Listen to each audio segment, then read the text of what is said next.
चने की भाजी बनाने के लिए सबसे पहले कढ़ाई पे 2 लीटर दूध और 2 लीटर पानी डालिए।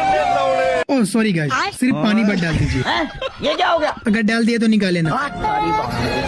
फिर अदरक डाल दीजिए, सीधी वाली डालिए। अब सीधी वाली कहाँ से लाऊं? नहीं है तो फिर टेढ़ी मेढ़ी डाल दीजिए।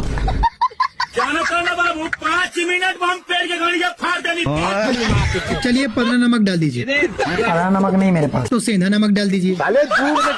खाना मार क्यों जावे? अब हल्दी डाल दीजिए।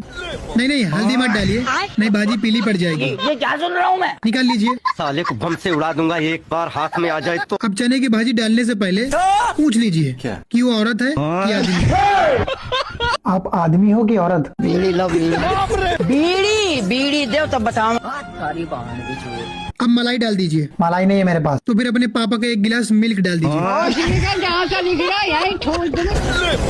मेरा जिंदगी ऐसी जिंदगी।